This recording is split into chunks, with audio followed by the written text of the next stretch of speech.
Here I am. Surprise, my friends. Hi, it's Mary Rose. I'm here. I made it. It's 1 p.m. on Wednesdays, Pacific time. Here I am broadcasting live from sunny Southern California. If you're watching on Facebook, there's a little instruction for you to go to streamyard.com/Facebook and give permission to show your name. And that helps me know you're here if you post a comment. If not, you'll be anonymous, but you can still post a comment. How is everybody? I see, hi, Chris, waving hello through the internet. I'm feeling kind of festive today, and I'm going to be using some Ebenezer Scrooge references to make what I hope is a very relatable and likable point about something that many writers hear a lot as feedback on their work. And what I'm talking about is the dreaded comment, I read your scene, I read your manuscript. I just didn't like your main character. I didn't find her likable. I couldn't relate to her, so I couldn't get into it. That's the note that we're going to talk about today. Is it important? Does it even matter if your main character is likable or relatable? And if it doesn't, why do we keep getting that note? And what does it really mean? And what should we do about it? That is our topic today. I actually have I'm in listicle mode today.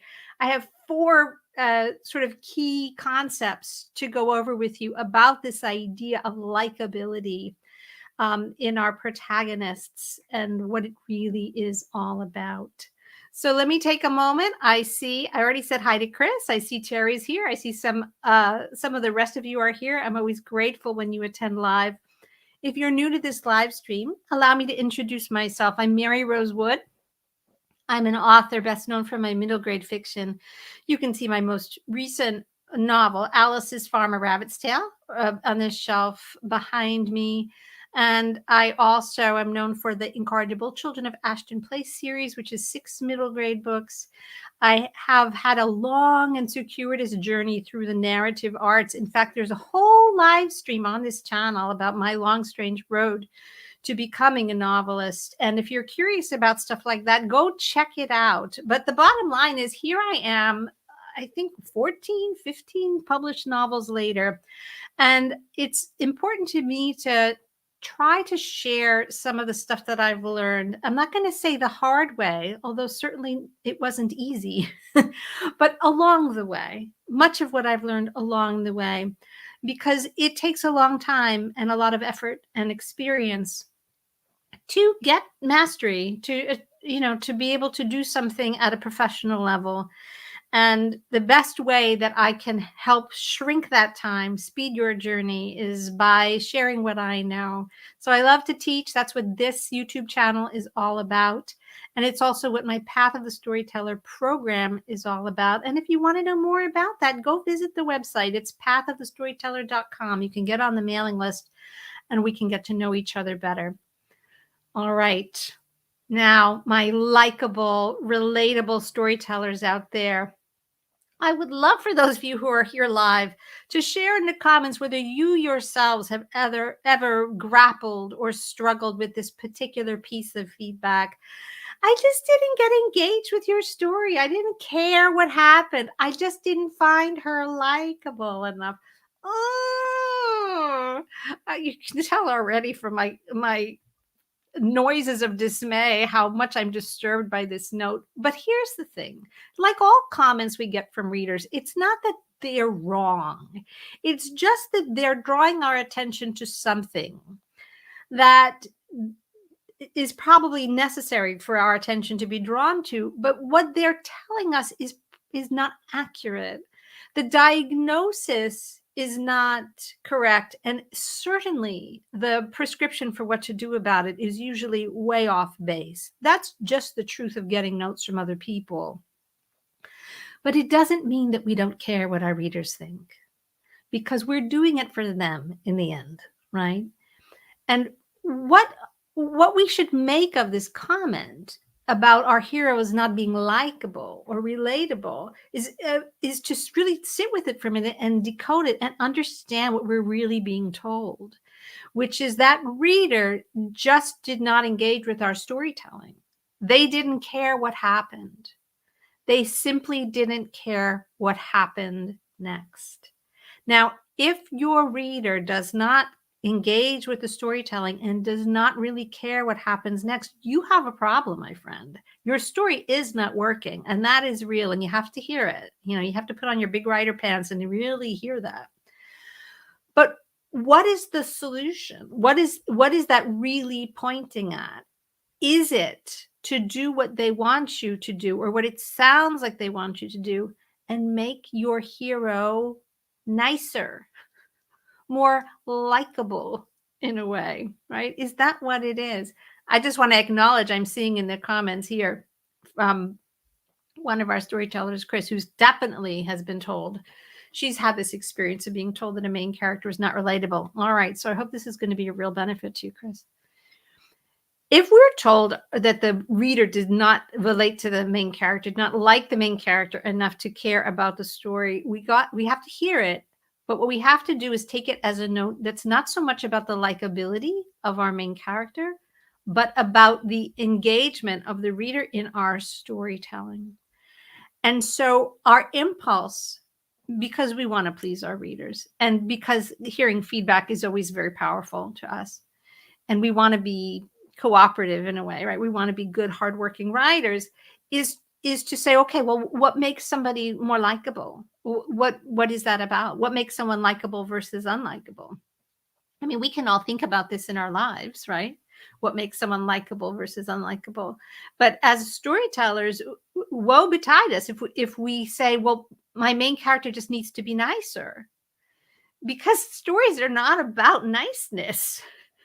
I talk about a lot of things when it comes to story structure and character transformation, but you will very rarely hear me talk about niceness. It's not our worry. Being nice in our writing is not something that we should concern ourselves with. And I'll tell you why. Niceness is not really what your reader is looking for. It's not what makes them care about the story. It has nothing to do with niceness. There's a little gardening going on outside. So if there's a motor going on, just know that it's not the engine of storytelling that I keep running in my office here. It's just some outdoor work going on, as is so often the case in California. Niceness is not what makes us care. What is? That's the question. What makes us care what happens in the story? And this is where I've got my 4 answers to share with you. All right. Now, these are definitely 4 concepts that you can use, that you can deploy in your storytelling, and you can use all of them. You can use some of them. You can use mixes of them. But and as I go through them, you're going to see that you can easily combine them and use them in different places in your storytelling. And if you do this, your story will engage the reader. They won't be able to help themselves, but being engaged with your storytelling. And really, what could be nicer than that? So let's get started. And that, as is most often true when we talk about things having to do with the realm of story, a lot of this is true in life as well. So if you find yourself saying, well, I relate to that on a real world level, that makes me think about something about how I relate to other people, that's good. That's fine, because our writing is based in emotional truth. And so we want to be able to recognize the truth of what we talk about in story structure in our life experiences as well. All right, my first concept. What makes us care? The first concept is empathy. Now, empathy is, as I'm sure you know, the experience that we humans have of being able to feel in concert with someone else's emotional state. So it's not just that we're looking at them and we have an intellectual reaction like, oh, they're crying, they must be sad. It's not just a labeling of their feeling. It's the process of feeling of letting our emotions kind of get caught in it, of saying, oh, they're sad and I'm touched by that, and I know what it feels like to be sad. And so that person who's grieving, that person who's sad, feeling anxious, I've been there. I know what that's like. And just seeing another of my fellow humans in that state triggers this feeling of kind of a mirror feeling in me. So I'm not just acknowledging that they feel a certain way, I'm with them. It actually brings us closer, right? Empathy brings us closer.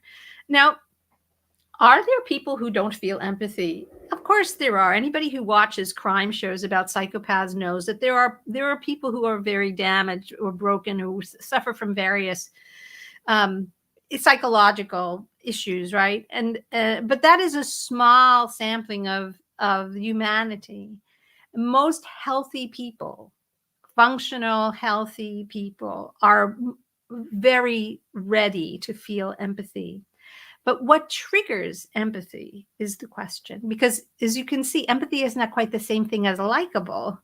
Empathy involves a creating a resonance between our emotional state and the person we're feeling empathetic toward. The thing that triggers empathy is vulnerability. I'm going to reference here the very famous and very wonderful researcher, Brene Brown, who's written tons of books about how human beings process feelings of shame and vulnerability, how we connect to each other, what makes it complicated to connect. And she writes wonderfully about the strength, the power of vulnerability, which sounds a bit like an oxymoron, but it isn't, because it's in expressing vulnerability that we trigger empathy in others and we create connection. So people who refuse to express their vulnerability, who refuse to acknowledge it or feel it, are cutting themselves off, not just from practical assistance, but they're cutting themselves off from connection with other people, because vulnerability, shared vulnerability, is one of the tracks on which this connection runs. Now, obviously, I'm not a psychological researcher like Brene Brown, and if you want to dig deep into this, I highly recommend her books. But I am a storyteller. And psychologists and storytellers have a lot in common, right? Because we are very focused on human nature, and particularly on what helps and hinders humans on their lives of ongoing transformation, because nothing really ever holds still. So let's look at this idea of vulnerability a little bit. If it can draw people closer in real life, it also must have the power, and it does, to draw your reader closer to your story, to draw the reader in, to close the gap, the distance between your story and the person that you want to please, the reader. It's the very opposite of that reaction. I just couldn't get into it. I wasn't engaged. I didn't care. It's the opposite of that. It is caring. It is engagement. It is literally getting into it. It's moving closer. So niceness doesn't do this. Relatability doesn't quite do this, although it does play a small role. But vulnerability does it. And so, putting aside issues of niceness, ask yourself a more of a storyteller's question, which is, where is the vulnerability in my story? Where is the vulnerability in my main character? Where am I inviting or creating the opportunity for my readers' desire to feel empathy, their inclination to feel empathy? Where am I giving them the opportunity to use that? And that's a really important question. Now, luckily for us storytellers, this idea of vulnerability is a prime concern, because all stories begin in this place, in this spot of having a main character who is in some way, whether they can admit it or not, vulnerable. Something's wrong. The situation at the beginning of a story has a vulnerability baked into it. It's a situation that is unsustainable and can't last. The hero that we present to our reader on page 1 already needs something to be different than it is. If they didn't, this is no moment that a story is required. If your hero has no issues whatsoever, if they're in a state of perfect completion and fulfillment, and they're fully actualized, that is time to fade out and say they all lived happily ever after. That's not when stories rush in to save the day. So the vulnerability of your main character is the building block of story structure of the beginning of your tale. So here's a follow-up question. Does a character have to be nice nice in order to trigger the reader's empathy? Well, vulnerability is a condition of being human. It's not a condition of being nice. I hope that makes sense. Now, I said up front, despite the fact that it's only October, I am going to talk about Ebenezer Scrooge a little bit. At first, I felt like, oh no, Christmas is so far off. But I just got a text from, actually 2 different texts from friends of mine who saw Christmas decorations in the stores. And I thought, well, if it's good enough for Target, it's good enough for me. So we're going to use a little Christmassy story references. The question before us is a character who's not nice able to be vulnerable in a way that triggers empathy from the reader? Let me just remind you, those of you who may not know the Christmas Carol by Charles Dickens, I hope that all of you know it, but just in case, Ebenezer Scrooge is described this way on the very early pages. We're just in the first page or so of the book. This is how Dickens describes Ebenezer Scrooge. Oh, but he was a tight-fisted hand at the grindstone, Scrooge, a squeezing, wrenching, grasping, scraping, clutching, covetous old sinner, hard and sharp as flint, from which no steel had ever struck out generous fire, secret and self-contained and solitary as an oyster. Not very nice, is he? But look at that last detail. Solitary as an oyster.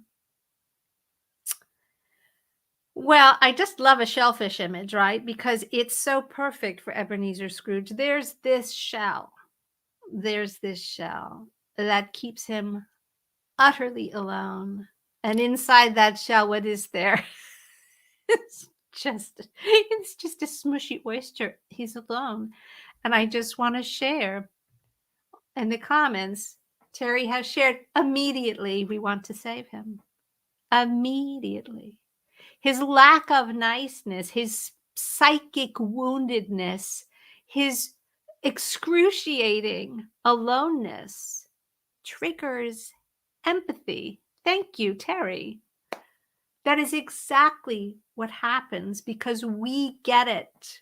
We get that the clever storyteller, the savvy storyteller, and who was ever a more savvy storyteller than Charles Dickens, makes such a point, that gorgeous description of what a mess Ebenezer Scrooge is.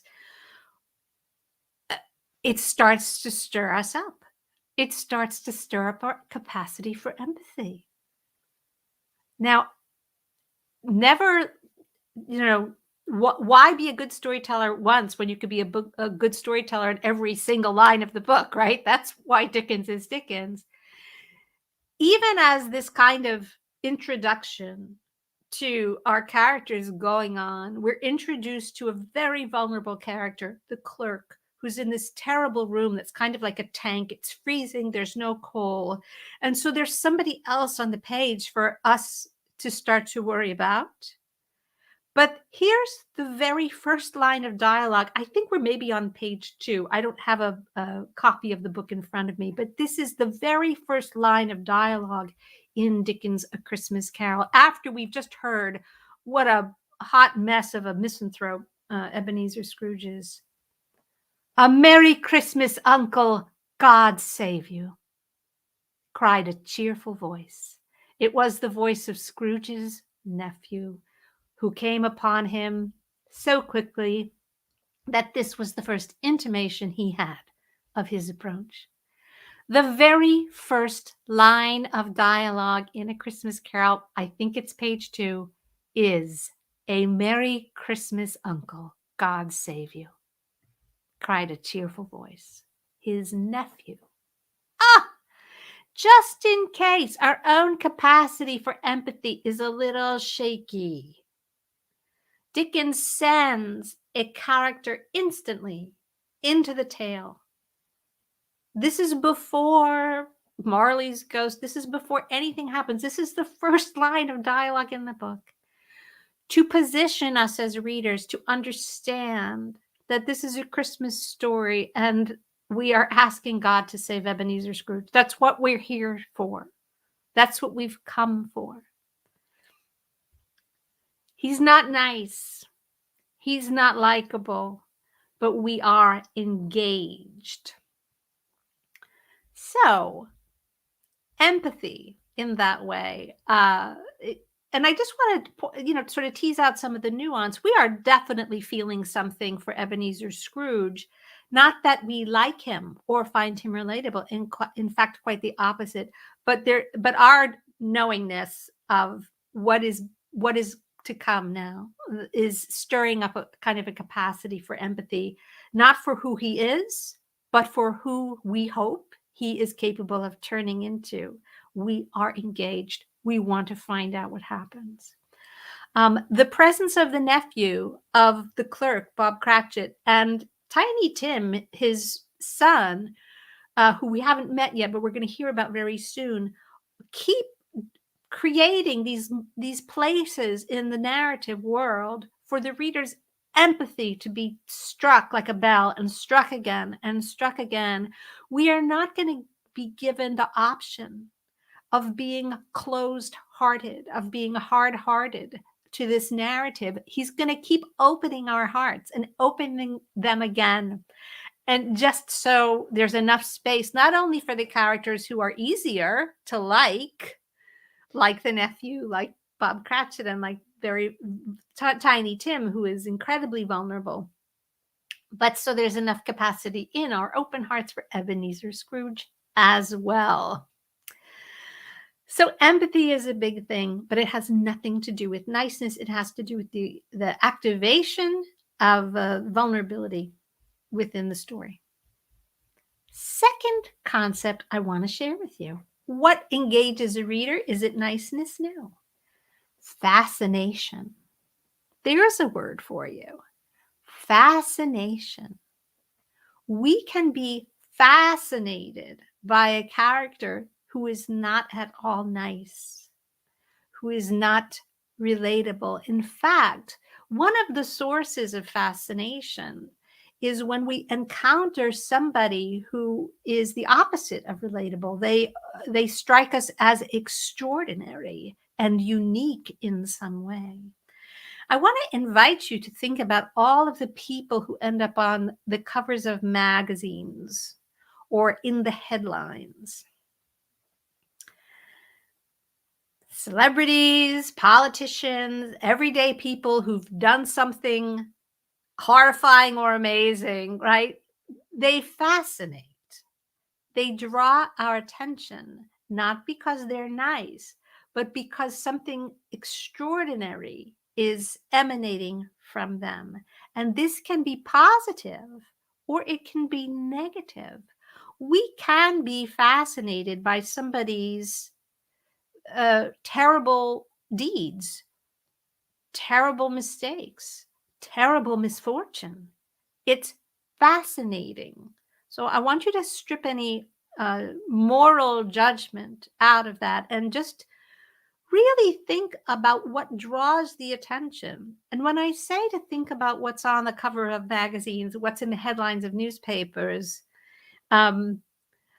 it's because they know what's fascinating. They want us to be fascinated. They want us to say, okay, I got to know what happens. Like, to even if it's something that we go, ugh, that's terrible. How could somebody do that? But I have to know more. There was a phrase, I don't know if it ever gets used these days, about the way internet advertising works, the idea of clickbait, right? What will make someone click? They've got to know more. Even if they don't want to know more, they've got to know more. And it's this quality of fascination. So let's just look at the types of things that would make somebody fascinating. They could be horrifying. The thing that's extraordinary about them could be that it shocks us, it horrifies us, and we're just riveted because we don't know how anyone could do something like that. But it makes us want to know. There's a lot of true crime podcasts out there that fascinate, right, with their depictions of human depravity, misdeeds, the depths of evil. Fascinate. But it could go the other way as well, because we might be fascinated by someone who strikes us as an aspirational figure, somebody who does something really amazing, heroic. Um, Tales of people rushing into burning buildings to save others, tales of battlefield tales of heroism, ordinary tales of everyday heroics. We find that energy extraordinary as well. It's outside the everyday, it's outside the realm of everyday experience. It shows us what humans are capable of, and we are fascinated by it. The other things that fascinate, and there are some psychological reasons for this, so not to be judgy about it, just acknowledge whether you think it's true in your experience of life. Extreme power. People who have extreme power are fascinating. People who are incredibly wealthy are fascinating to us.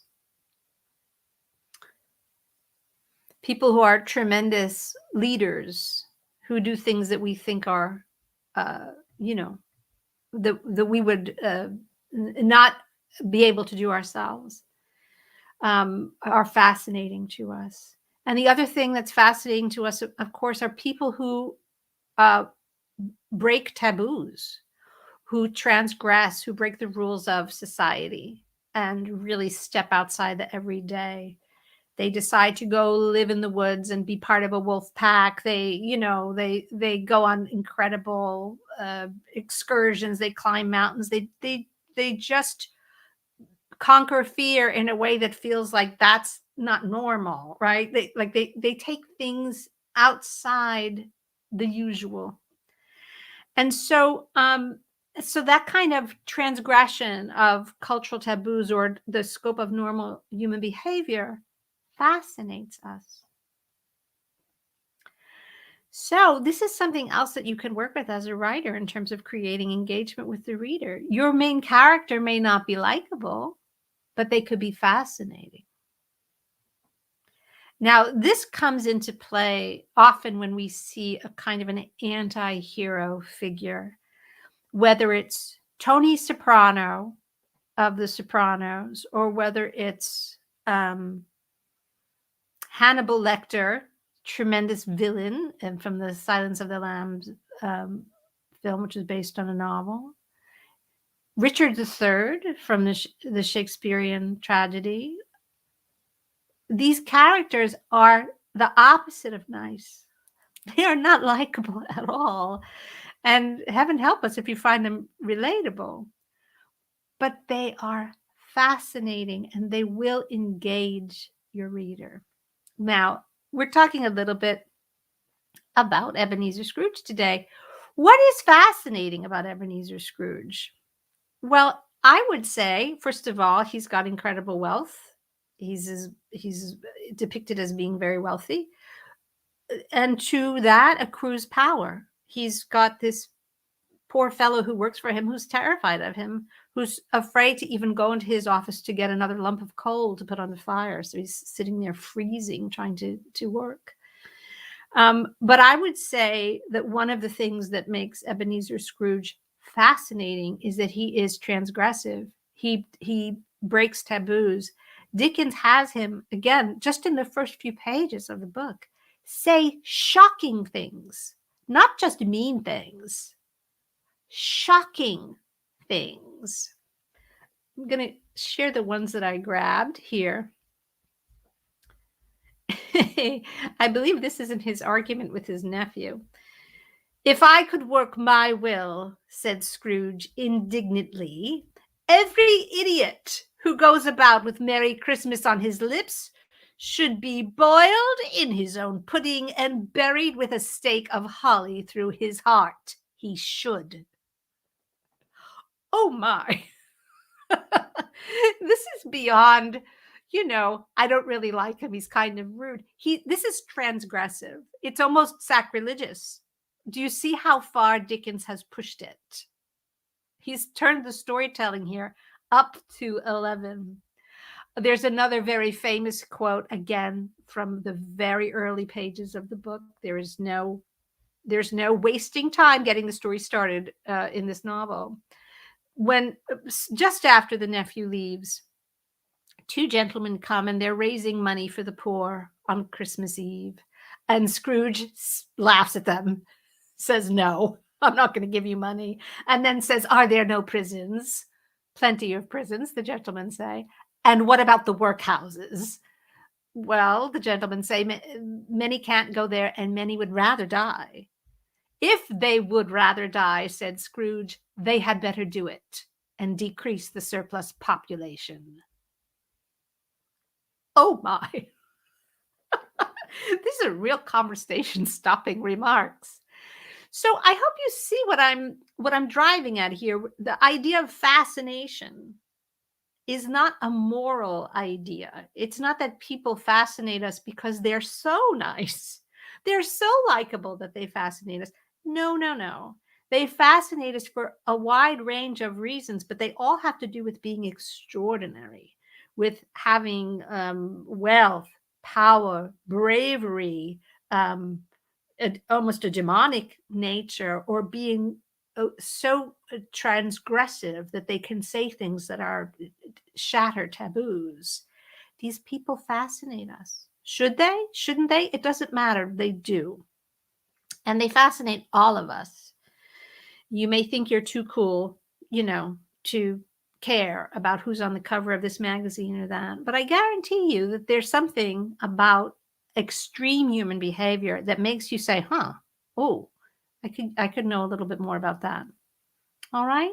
So that's our second concept for you to think about how you can use as a storyteller. The first one was empathy, right? And the second was fascination. Here's the third one: curiosity. Everybody loves a mystery. We are puzzle-solving creatures.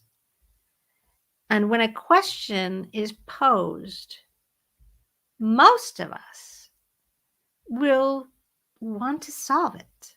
We'll want to know the answer. We just get engaged on the level of curiosity. All right? Now, you well know, I'm sure, that mystery stories are enduringly popular. They became popular, from the earliest storytelling, and they remain popular. We've got so many books, television shows, podcasts, as I mentioned earlier, feature films that all revolve around discovering who did it or how did it happen. There was that show, This Is Us, that ran, I don't know how many seasons, just trying to answer the question of how did the father die ultimately. Who shot JR, for viewers from a previous generation. That one's for you. We want to know the answers to questions. Once we have been offered a question and it sinks its claws into us, we just need to hang around for the answer. It's very engaging. Curiosity is very engaging. Now, once again, just as story structure kind of supports us beautifully in the search for expressing the vulnerability in our stories, so does story structure support us beautifully in creating the opportunity to arouse our readers' curiosity. And the way it does this is by reminding us that very early on in our story, we have to give our hero a high stakes mission to accomplish. There's something that we have to give them to do that's going to take them the whole of the second act to accomplish. And that mission serves as a kind of dramatic question, doesn't it? Because the reader wants to know what happens. If that mission is expressed early enough and clearly enough, it activates a very specific question in the reader's mind. And when I say specific, I don't mean, oh, I wonder if all will end happily. That's a generic question. It's a vague question. A specific question is, I wonder if Dorothy will ever make it to the Emerald City. I wonder if the wizard can send her back to Kansas. See, it's so specific. We have to know. We have to know. It's one of the reasons murder mysteries are so popular, because the storytelling is always clear. We know what happened. Someone was killed. We know what the dramatic question is. We know what our heroes, generally the crime solver, whether they're a professional detective or an amateur detective, as is very often the case, who done it? We want to know who the murderer is. It's such pure storytelling. It's so simple and clear. Those of you who were around for my live stream about simplicity and clarity in storytelling, remember what a virtue it is to be simple and clear. So a genre tale like a murder mystery is so simple and clear that it activates the reader's curiosity by default. That's what they come for. The reader of a mystery story comes to that story for the pleasure of being curious all the way until they find out who done it. Who's the murderer? Who robbed the bank? Who did it? So I want to send some appreciation to Jaren, who's really got some good comments going on, and thanks for the reminder. Spoiler alert about the Wizard of Oz. The wizard does try to help Dorothy go back to Kansas, but is unsuccessful. Now, you and together, Jaren, we've spoiled it for everyone. Apologies, one and all. But I have to say that in a well-told story, the process of discovery also offers its own pleasures to the reader. So it's that curiosity is a great driver of reader engagement. But if the story is well told in deeper ways on the level of character transformation, that's not the only virtue that the story has. And so those stories will be great, even if we read them again and again, already knowing how they end. So that was the third concept. I'm going to review again. We've got empathy, which is triggered by vulnerability. We've got fascination, which is triggered by extraordinary qualities that this character may have. We have curiosity, which is triggered in the reader by making sure that the dramatic questions that the story poses are sufficiently clear and specific that they know what they're hanging around to find out. They're not just hanging around to say, well, I wonder what will happen next. No, they're hanging around to discover who the murderer is. Will Dorothy get home to Kansas? Will Bilbo outwit the dragon? All of that stuff. And in the case of Ebenezer Scrooge, let's not forget our special guest star today. What are we curious about Ebenezer Scrooge? What curiosity? What dramatic question is posed so clearly on the first page or two? You already heard me read it. Will God save Ebenezer Scrooge? His nephew says it. Merry Christmas, Uncle, and God save you. Will he, though? Will he? Will he manage to do it? Will he pull it off? Are we going to get to see Ebenezer Scrooge not just improve, but transform from the worst guy in the world to the best guy in the world? Are we going to get to see that? Is it going to work? How is it going to happen? Oh, our curiosity is so deeply engaged from the very beginning of that book. The story structure is so good and the dramatic question is so clear. And here's a nice segue to my fourth and final concept. The stakes are so high. So my fourth concept are not just stakes and not just high stakes, but primal stakes. Primal. Now I want to talk about that word. The word primal, it doesn't necessarily mean primitive, although it can be used that way. It means essential. It means basic, sort of fundamental. So it's not a judgment. Again, it's not saying, oh, that's primal or that's primitive. No, no, no. It's an acknowledgement that there are certain reflexes and reactions that are kind of baked into the human nervous system. They're just kind of baked in.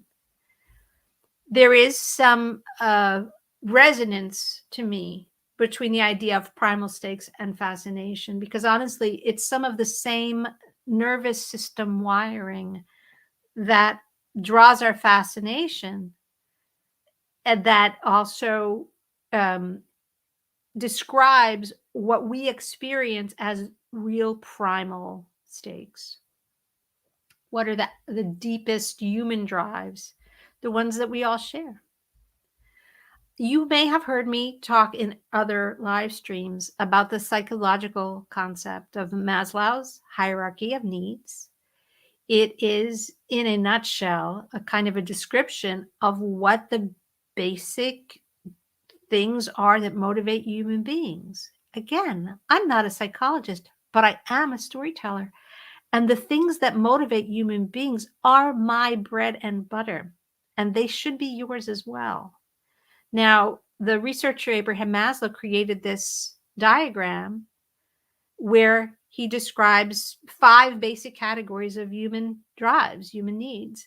The bottommost rung is survival, basic survival. There's a lion chasing me. Is it going to kill me?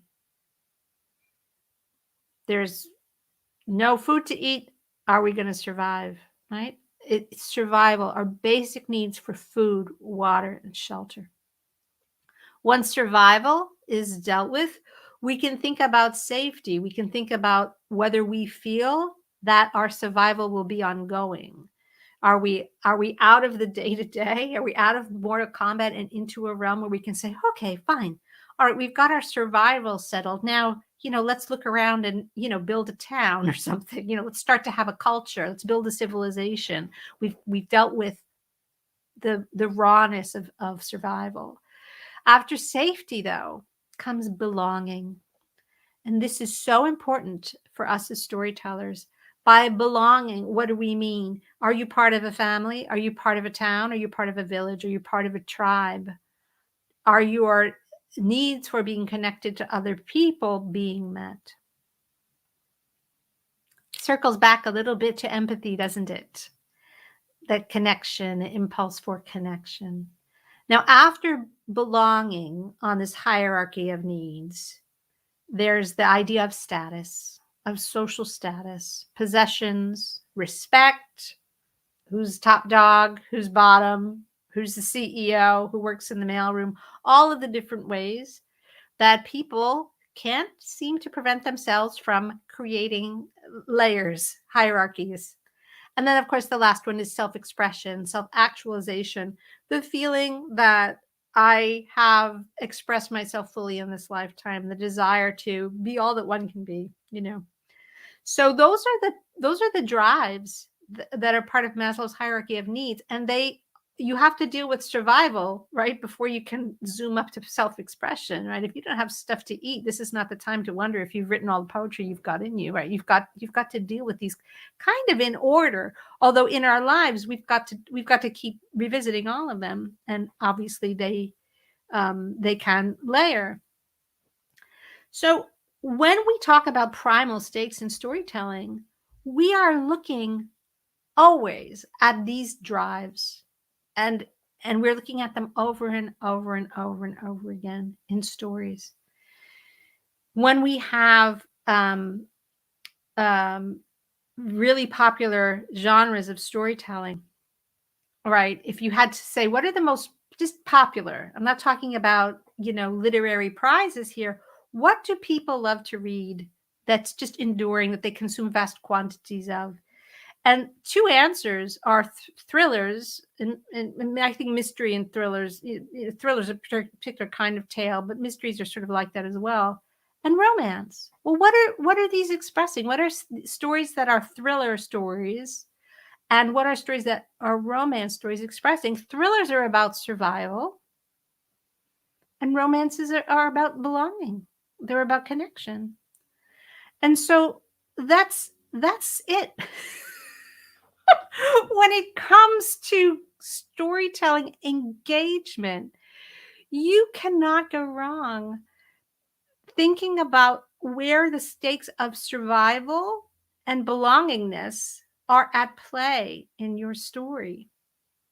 So once again, this is a way to engage your readers that has nothing to do with likability, but it has everything to do with activating the neural networks, the hardwiring in human beings that makes us say, it's the Hunger Games. Are they going to live or die?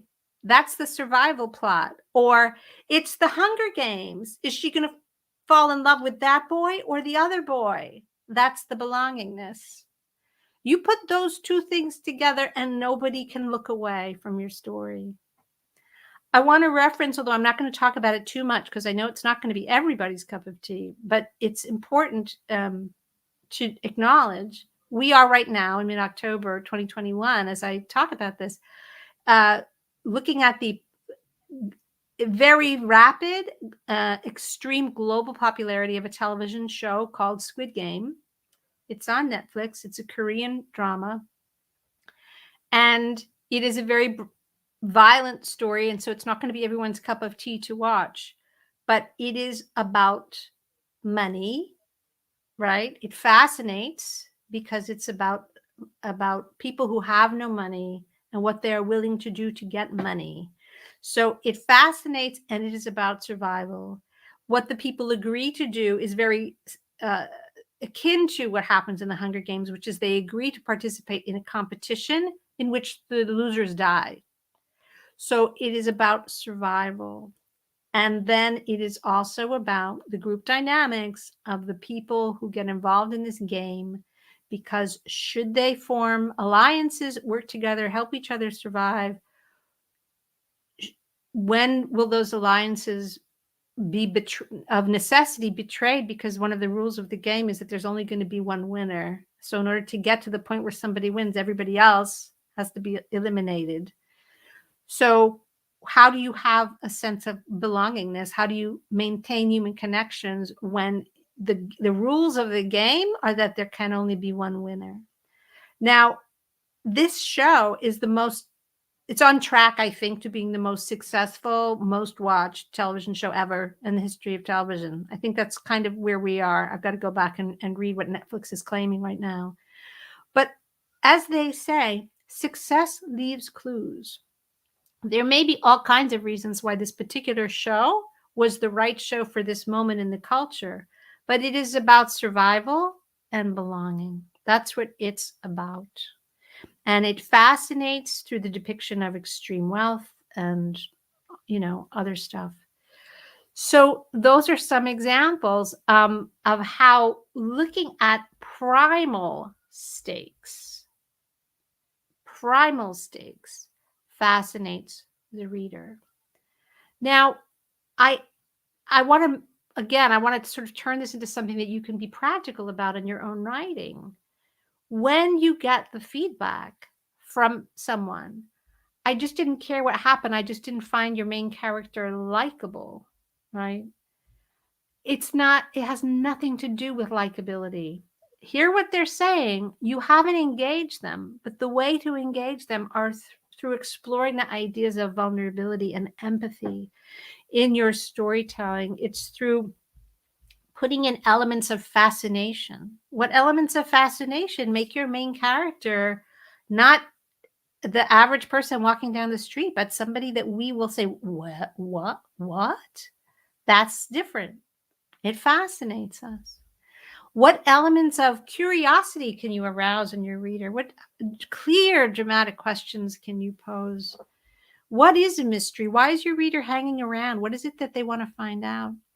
And last but far from least, examine the primal stakes in your storytelling. Are you working on some literal or symbolic way with the idea of survival?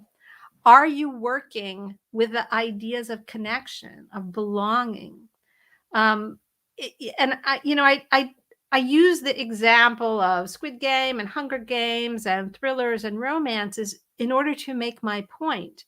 But I want you to also think like artists as you are and just realize how many ways these energies can express themselves in a story. And as an example, I just want to also mention one of my favorite books, Charlotte's Web. And you may have never heard anyone say this about Charlotte's Web before, so listen up. The first line of that book is the opening of a thriller. Where's Papa going with that axe? What are the stakes in the first line of this book for third graders and good readers of all ages? Life and death, highest stakes. It's a thriller. Is Wilbur going to live or die? That remains a dramatic question throughout the entire book. Where's the belongingness? Where's the romance plot in Charlotte's Web? You don't need me to tell you this, folks. Wilbur and Charlotte, one of the greatest friendships ever in storytelling. We have a very vulnerable pig. And we have a wise, fascinating spider. Oh my gosh, fascination. Fascination. There's so much fascination in the character of Charlotte. She's kind, but she's bloodthirsty. She's gifted. She shows leadership. She is a fascinating character. And their friendship is truly the emotional track upon which that book runs. What will Charlotte be willing to do to save her friend Wilbur? What will Wilbur be willing to do to save, in the end, he cannot save Charlotte, but to save her babies, to whom he is deeply attached?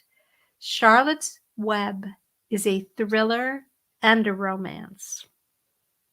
Think about it. The primal stakes are all there. Now, we can wrap up, of course, with talking about Ebenezer Scrooge again, because is there an idea of survival in A Christmas Carol? Are there life and death stakes? Oh, my friends, not only are there life and death stakes, there's life and death stakes for our main character. There's life and death stakes for Tiny Tim. One of the visions that Ebenezer Scrooge is given by the ghost of Christmas yet to come is a vision of his own death. He's brought to his own grave. He's brought to the scene of his own deathbed, where the cautionary tale is that if you don't change your ways and decide to open your heart and join the human race, this is what is going to become of you. And Tiny Tim's going to die too. So not only Ebenezer Scrooge's life is the life that's at stake, Tiny Tim's life is the life that's at stake. And we know from the beginning that it's really Ebenezer Scrooge's immortal soul that's at stake, because he is either going to die a good man and have the rewards that accrue to the good in the afterlife, or he's going to spend eternally flying around like a ghost, dragging clanking chains that he forged in life. The stakes could not be higher, you know. He goes through a remarkable transformation from those opening lines where he transgresses and says such shocking things to the end of his tale, which happens all in one night, because that's the way the ghosts arranged it. Of course, they can do anything they like. What does he say? He says, mankind was my business. Mankind was my business. He learns his lesson, and his lesson is about belonging. It's about connecting. So, my friends, that is what I have for you in terms of 4 concepts that are really what you should be looking at when you are told that your main character is not likable enough to engage your reader. Whether your main character is likable is never the question. The reader's engagement is what you have to look at. Luckily, good story structure is wraps itself around all of these concepts. It is designed to make us care in all 4 of these ways. It gives us the opportunity to explore the vulnerability of our hero and to engage the reader's empathy. It reminds us that we need to put a compelling dramatic question at the very top of the story, no later than the end of the first act, so that our reader is engaged with finding out whether the reader's mission is going to be achieved or not. It also reminds us that our hero must be fascinating in some way. There has to be something fascinating about the hero for the reader to really care.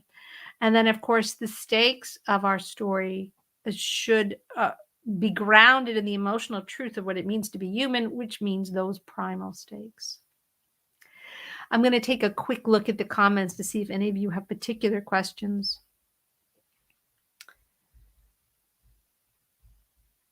Got it. Okay, great comments. No burning questions jumping out at me. I hope this talk was of benefit. It really made me think. And I hope it made you think as well about these components of good storytelling and what it is that we want to do, right? It's a pitfall sometimes to default to lowering stakes and making things nicer and more vanilla, if you will, because we misinterpret that that feedback of the reader wanting to find things likable and relatable. And so we just make everything more like real life, right? We make our character nicer the way we want people to be in real life. And we make things more ordinary so they're more relatable, like in real life. That is the absolute wrong road to go down. If the reader's not engaged, we need to turn up the storytelling dials, not turn them down. Okay? Fun stuff to talk about. I really appreciate all of you who are here live. I appreciate all of you who might be watching on the replay.